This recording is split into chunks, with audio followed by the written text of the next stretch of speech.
ന്യായീകരണ ക്യാപ്സ്യൂളുകൾ ഇറക്കിയ നേതാക്കൾക്കൊക്കെ എന്താണ് നടന്നിട്ടുള്ളതെന്നും എന്താണ് കൈമാറ്റം ചെയ്യപ്പെട്ടതെന്നും ഒക്കെ അറിയാമായിരിക്കും. പക്ഷേ ഇതൊന്നും അറിയാതെ അണിയറയിൽ നടക്കുന്ന കോടിക്കണക്കിന് രൂപയുടെ കൈമാറ്റങ്ങളൊന്നും അറിയാതെ പ്രസ്താവനകളും പ്രതിരോധ മുദ്രാവാക്യങ്ങളും കേട്ട് കൈയടിച്ച ഒരുപാട് പാവം പാർട്ടി പ്രവർത്തകരുണ്ട്. അവരെ കോരിത്തരിപ്പിച്ച നിയമസഭയിലെ പ്രസ്താവന കൂടി നമുക്കൊന്ന് കേൾക്കാം. എന്തെല്ലാം കഥകൾ നേരത്തെ തന്നെ കേൾക്കേണ്ടി വന്നിട്ടുണ്ട്.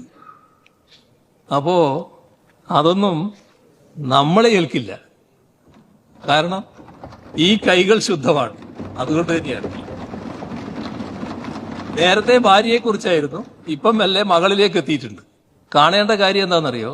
മകള് ബാംഗ്ലൂരിൽ കമ്പനി തുടങ്ങാൻ പോകുന്നത് എൻ്റെ ഭാര്യ, അവളുടെ അമ്മ റിട്ടയർ ചെയ്ത് കിട്ടിയ കാശ് അത് ബാങ്കിൽ നിന്ന് എടുത്ത് കൊടുക്കുകയാണ്.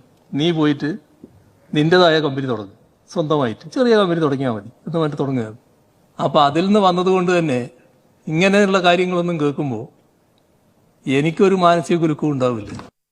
അങ്ങനെ അല്ലല്ലോ ശ്രീ പിണറായി വിജയൻ. ആ കൈകൾ ശുദ്ധമാണെന്ന് ജനങ്ങൾക്ക് ബോധ്യപ്പെടുന്നില്ല.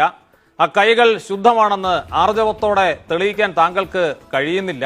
ചോദ്യങ്ങളെ നേരിടാൻ കഴിയുന്നില്ല. ഒഴിഞ്ഞു മാറാൻ എപ്പോഴും നിർബന്ധിതരാവുകയാണ്. അന്വേഷണത്തിന് മുന്നിലെത്താൻ കഴിയുന്നില്ല. അന്വേഷണത്തെ നേരിടാൻ നിയമപരവും അല്ലാത്തതുമായ എല്ലാ മാർഗങ്ങളും തേടുകയാണ്. ഇങ്ങനെയായാൽ ജനങ്ങൾ ഇങ്ങനെ പറയാൻ ഒട്ടും വൈകില്ല. ദേശാഭിമാനിയിൽ നിന്ന് പ്രസിദ്ധീകരിക്കാതെ മാറ്റിവെക്കേണ്ടി വന്ന ആ ലേഖനത്തിന്റെ തലക്കെട്ടുണ്ടല്ലോ, ആ തലക്കെട്ട് നിശ്ചയമായും പിണറായി വിജയൻ നിങ്ങൾക്ക് ചേരുമെന്ന്.